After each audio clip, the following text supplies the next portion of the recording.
So, VGC 18 has been announced, and I'm super hyped. I'm so pleased that it's National Dex, because it's just opened me right back out to all my creativity, because I was way too restricted in VGC 17. I just couldn't find anything that properly gelled with me. But in VGC 18, everything is available. Maybe not some of the legendaries. We'll see. I probably prefer not the legendaries like Landorus, like and all you know which ones I'm talking about, like the ones that you catch through the wormholes in Omega Ruby and stuff. I'd probably prefer if they weren't here.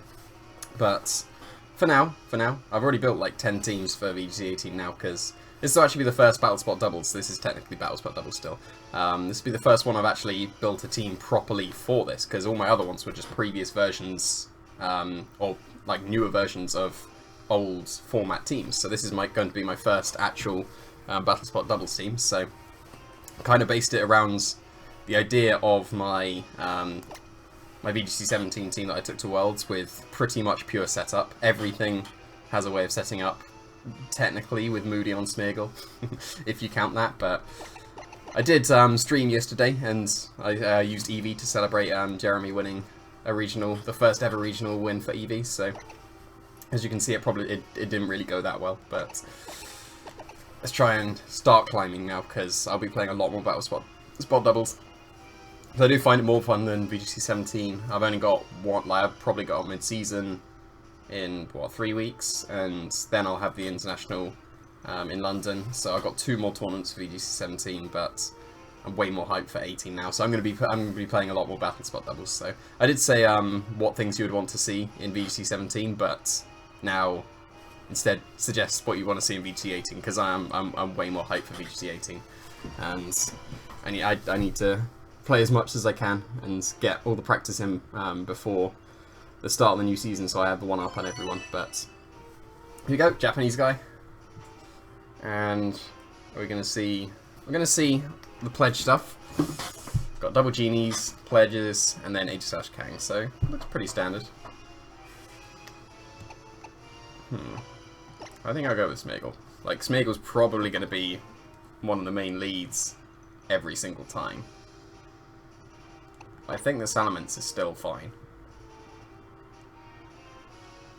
I can make use of his son with my Volcarona, which I think I will do. Then, for the final one, I don't really need Tapu Bulu because he doesn't have a Finny or a Coco, so I can still spore everything except the Venusaur. His son hurts my Azumarill, so maybe I go with Xurkitree here. Let's go with that logic and see what happens. So this will be the first time I'm using this team, because it's pretty much just like I've just theoried loads of teams and I just picked one of them to put onto the channel, and I'm sure I'll be able to get through many more as the weeks go on. But you know, I'm quite used to Smeargle now, so it should be pretty much the same theory, just with different setup ones, although there is still a Xurkitree. It's pretty much exactly the same Xurkitree I brought to Worlds, but with just one tiny change, which I think actually could be a significant thing going into the future, if certain Pokemon are still available. So, are we going to see the stars? No, Landorus Kang. Okay, that's fine. I'm absolutely fine with that. Because I either get a Dragon Dance or a Spore here. Okay, that's probably a Choice Scarf Landorus, because his Intimidate went first, and I'm pretty sure my Salamence outspeeds, because it is an Adamant Salamence, because I'm going to be Dragon Dancing a lot, so potentially just a Jolly Landorus, but I'm going to assume that he's Scarf for now, and I have got my Instruct back on Smeargle. I had Glaciate for my World's version of the team, but Instruct was the main reason I started using Smeargle in the first place. It was so good. I'm going to try and Spore his Landorus, and I'm going to try and Dragon Dance. And I will likely get one of them. I definitely want to Mega Evolve here to get the defense boost from the Rock Slides. And I have intimidated 2 physical attackers, which is nice, so unless he's Special Scarf Landorus, which isn't really a thing, maybe? It might be a thing, because then you can Earth Power Cocos, but... Okay, so that should imply that he's... Does that imply that he's an Adamant Kangaskhan himself? But we'll see, we'll see. That's fine. The Rock Slide will probably knock out my Smeargle now, but I should get a Dragon Lance. Unless I flinch. Oh, it didn't knock out. Landorus is weak because of the Intimidate. Am I going to get the Dragon Lance? I do get the Dragon Lance. That's a really nice position now.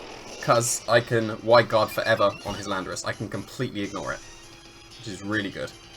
Am I going to get a speed boost? No, defense boost. That's fine. I'll take that.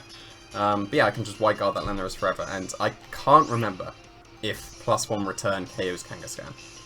But let's do some learning. So I'm going to Wide Guard. And I am going to return into the Kangaskhan. And you probably saw my signature move. I would say, I would definitely call it a signature move on this Salamence. This is my signature Salamence. That will definitely KO this Kangaskhan, but I can't remember if return at +1 KOs Kangaskhan. So I could go for Giga Impact here and definitely knock out the Kangaskhan, but I want to learn. So we'll see. So I know that he's a Scarf Landorus. So if I just ignore that slot forever, then I can just keep returning Kangaskhan slot, so hopefully I'll be able to KO everything. Oh yeah, I'm at neutral. That's a good point. But he's at -1 as well, so he shouldn't be able to. Oh, he's going to Power Up Punch. That's going to KO my Smeargle, but that's fine because he is still locked into Rock Slide. I forgot I was at neutral. See, I'm already rusty with Landorus. But based on the damage, I probably wouldn't have got him at +1. What did I have? Oh, I definitely want Circuitry then.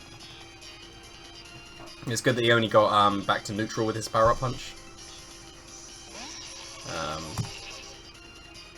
But so long as my Circuitry doesn't flinch here, then I should be fine. As you can probably see, I made the slight alteration to the Circuitry. So if there's no flinches, then I'll be fine. Sucker Punch has been nerfed, so at neutral it still shouldn't do too much. So I just need to break through the flinch with Circuitry. That's fine, something's eating in return. Like, that's still going to take a lot. I know he's not Scarfed as well, and he's not the Incarnate, so it should still two-shot, maybe close. It does, that's really good. So please don't flinch. I'll take that, but don't flinch. Well, maybe do flinch, actually, because then he doesn't get to switch back into Kang, but no, let's just KO this Landorus now. Had enough of it, so that's fine. Now I get the Beast Boost as well, so this is nice, this is nice. I think I'm going to enjoy Circuitry and Salamence as a pair. I really liked Circuitry before. I did slightly favour Porygon Z over Circuitry at the end of 17, or at least towards Worlds. I didn't use Circuitry at all at Worlds, which I did find quite surprising, but this already looks like it could be quite a fun pair. I do like boosting. I don't see anything wrong with double protecting here. Because there's no feint potential. He could Nasty Plot with his Thunderous, which I am a very big fan of. He could pop himself and then Sucker Punch me at +2, but that still shouldn't do too much. But I think I'm fine to double protect here. And then I can trade my Salamence for his Kangaskhan and his Thunderous. And then I'll have Volcarona and Circuitry left against one thing. Unless I go for... Actually, I could probably afford to return into the Thunderous here. Because I have seen that it does knock out. Yeah, and do see Hidden Power, but I already know that I'm faster. The Scarf is on Landorus, so...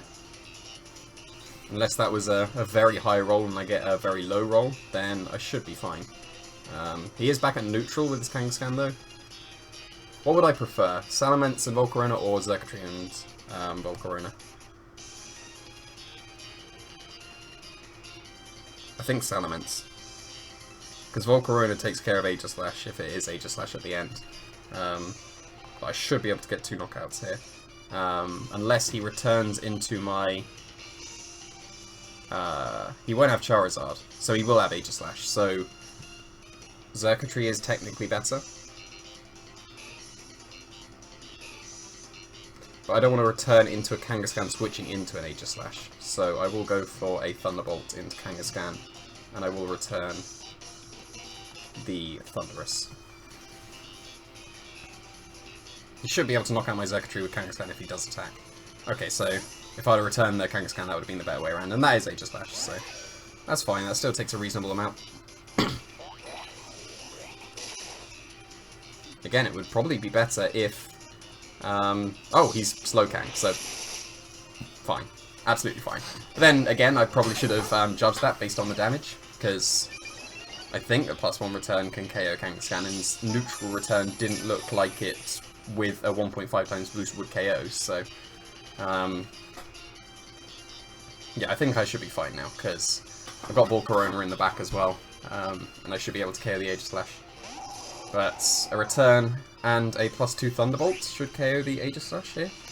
Well, no, just the +2 Thunderbolt. I'm returning into the Thunderous, so turn into the Thunderous and Thunderbolt into Aegislash at +2. Does it KO? We'll see.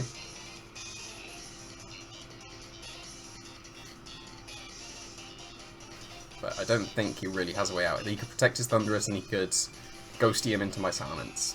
But then he loses his Aegislash. Yeah, he's going to just sacrifice Thunderous or hope it was a super low roll. Which it probably wasn't, so that's nice, that's nice. And then we're going to see if this Thunderbolt is enough. So this is going to be a good learning point, because I haven't Thunderbolted an Aegislash at +2 before, but just not enough. Okay, so +3 probably does KO, so that's really nice to know. And it's not going to be a Ghost in, because that happens before the Stance Dance. But Shadow Ball into Circuitry, again, learning point. Does KO. Oh, come on. I want the learning points. Whenever I say I want a learning point, there is a critical hit. Like, it happens way more often than I want. Or, like, it's more than a 16th chance.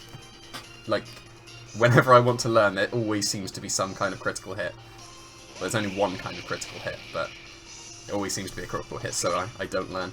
But I'm just going to go for...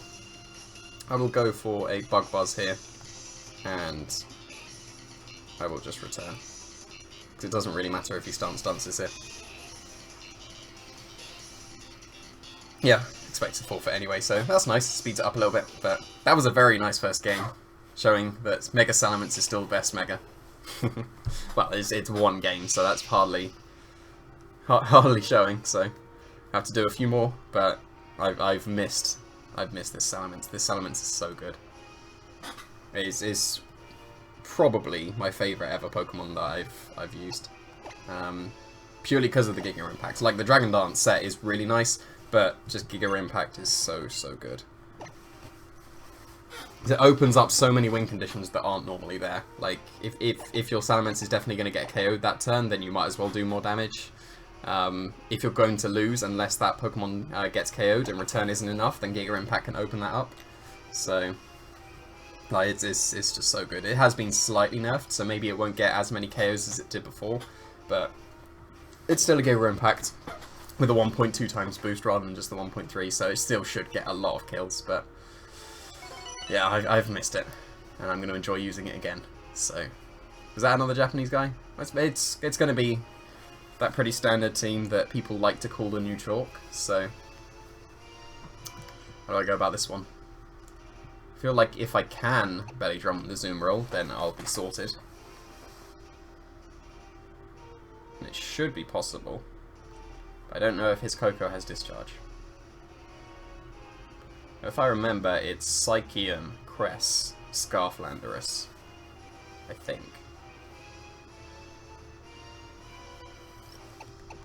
But I might go with Smeagol Xurkitree here.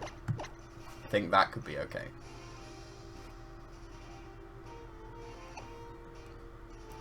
I think I will bring Salamence, mainly for Intimidate.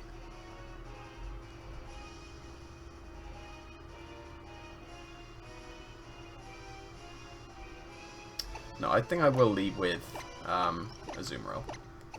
So I did say that would be pretty good. And I'll have Xurkitree in the back. And then maybe I go with Bulu here. But then I don't have Intimidate. But then again, he's only got 2 physical attackers.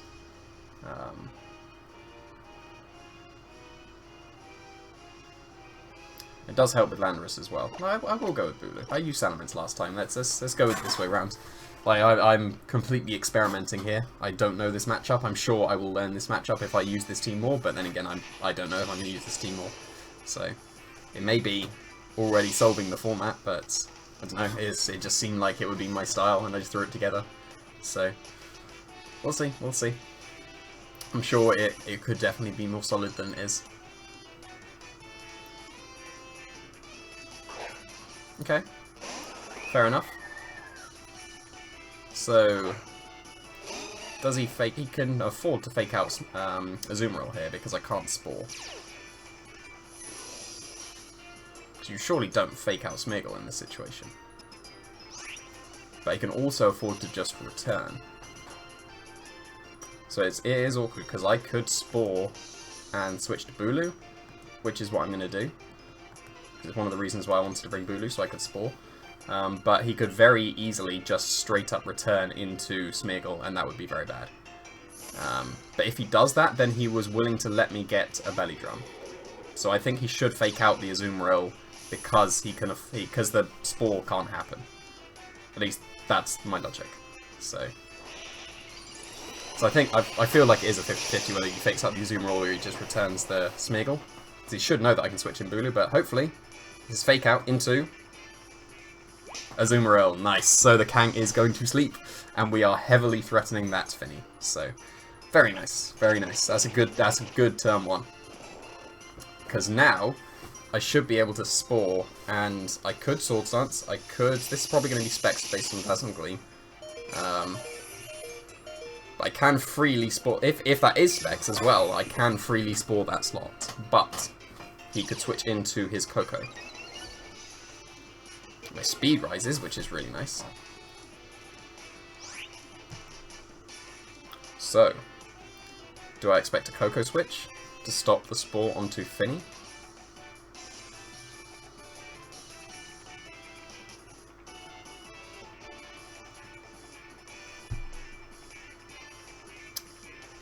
A little bit awkward. I could double Wood Hammer. No, I can't, because my Bulu hasn't attacked and my Smeargle's faster. So I can't do that. I think because I got the speed boost, what was my drop? It was defense. Okay. I think I can afford to Spore the Finny and switch out Bulu in preparation when he brings in his Koko. I could Bloom Doom immediately. Actually, that might be better. I'm going to Wide Guard. And I'm going to Bloom Doom his Kangaskhan, expecting it to turn into a Koko.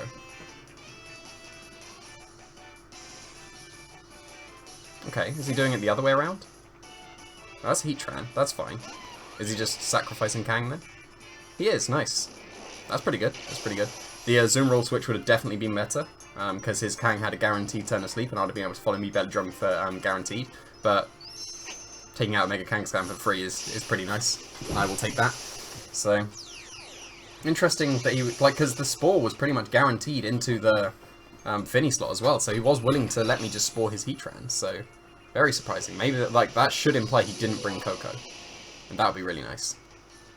But this definitely KOs a Kangaskhan. It's the second strongest Z move in the game, so yes, it does KO Kangaskhan.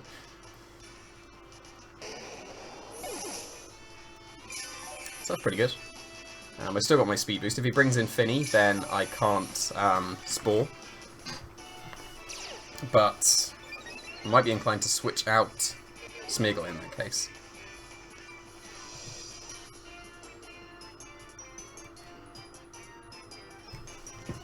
But we'll see. Is he going to bring in Finny to stop Spores? He is. Okay. But I'm pretty sure he Specs, so I should be able to Wood Hammer that. I just need to be able to correctly support the Bulu. Because if I go for Wide Guard on his Heat Wave, then I will be able to KO his... Actually, no, because he could go for Heat Wave and Moonblast here. And Finnies usually are faster than Bulu, which this one is. I put Bulk in this Bulu. And what did I bring in the back? It was Azumarill and Xurkitree, wasn't it? Okay.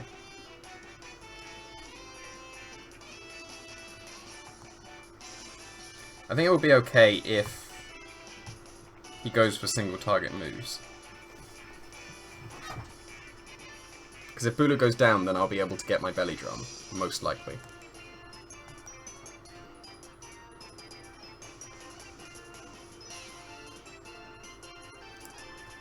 I think I want to leave Finny on the field, if I can. No, I will still Wood Hammer. Okay, so we're going to see his Landorus. Yeah, so no Koko, so that explains that. It is unfortunate I didn't Spore his Heatran, because I'd have been in an amazing position. But, I'm going to see if he has Flash Cannon or anything like that, but if he only has Heat Wave as his fire move, which is what, well, was common on Heatrans, then yeah, he's going to go for Earth Power, so he's going to KO Smeargle, but that's fine. This Wood Hammer might put the Landorus in Aqua Jet range, and that would be absolutely ideal. But this is -1 and not in terrain. I think that will be close, because I'm not intimidated. So it will be close. But if Landorus goes down, then Xurkitree is looking pretty good. Although he does have Earth Power on his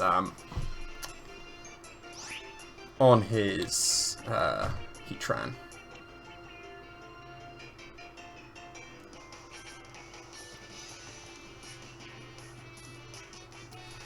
Could I Belly Drum?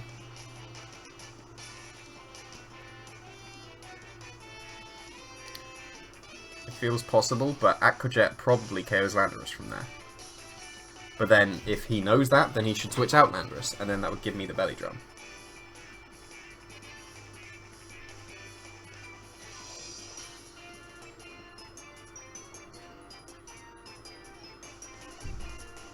That could be pretty greedy. But let's do it. It is a terrible idea. It is an absolutely terrible idea. But is he going to switch into Finny? No, he's going to Groundy him, so he was willing to let... Yeah, so... He was willing to let me Aqua Jet him, so that's very unfortunate. Because now he should be able to KO my Bulu. So that was probably a mistake on my part.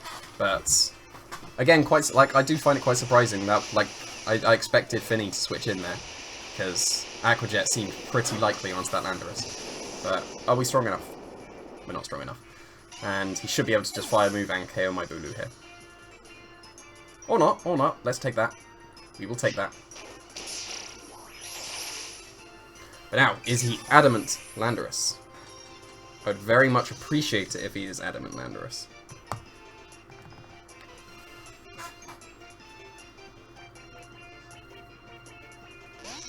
Because it is still possible now.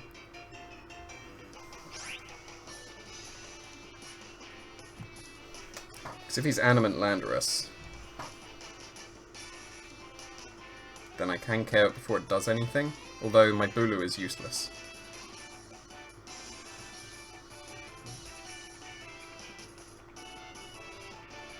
I'll go for Hidden Power into Landorus, and I will protect my Bulu. Yeah, so if I'd have Aqua Jetted, that would have been much better, but I did expect... Okay, that's a fair enough move. So I'm looking pretty bad now. He should probably Heat Wave here, or I guess he could Earth Power into Xurkitree. That would make sense. But yeah, he's gonna Heat Wave here, and it does hit. So I'm gonna see again, learn how much this does, and it's just not enough. But I will also learn if the Landorus is Adamant here, and I will just try and Swords Dance, even though it will be pretty useless.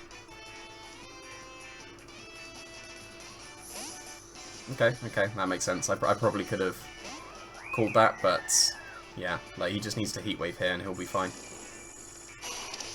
That looks cool, actually. It's actually throwing its Hidden Power forward, but yeah, hits the Bulu, so it will KO that. So yeah, I should have gone for Aqua Jet, but that's a learning point for the future. Because I should be quite rusty, as is apparent here. I'm pretty sure Aqua Jet KOs. I want to see how much the Thunderbolt does to Heatran now, because then I'll be able to learn if I need +2 or +3 to KO Heatran. I would expect +3 to be able to. Okay, that 2 shots, so that's also that's fine. I will take this match. This was a good learning match, because that's what you need at the beginning of the format. You need to learn. You need to lose in a good way as much as possible. So that was good learning. I did incorrectly predict his Landorus to switch out into Finny, and he just grounded him, so that's fair enough. I didn't think about grounding him because I thought my Zoom roll would be able to make it through the turn regardless, so obviously I need to remember that grounding is now a thing on Landorus. I thought it was scarfed on this QR team, but apparently I was wrong, so that's good. If you see this QR team, you know it's a grounding Landorus, and it suspects Finny, so yeah, if I'd have gone for Aqua Jet, that would have been pretty fine, because then I would be... Because I did dodge the Heat Wave that turn, didn't I? Yes, I did. But he went for Heat Wave. I still had my Azumarill and my Xurkitree, and I would have been able to knock out his Finny because it was Specs, so I'd have been able to Thunderbolt. And that doesn't KO just on its own, but my Xurkitree, I'd be able to... I think I would have protected and Belly Drummed in that situation, then I'd have been fine. Because I'd be able to KO the Heatran and then KO the Finny, but oh well. That's a good learning one. Hopefully we can have some more good matches. Because that was enjoyable. I'm glad to have my... like things like Salamence and Azumarill back. Azumarill is another Pokemon that really suits me, but yeah, we'll use this team for the rest of the week. Look forward to that. Thanks for watching.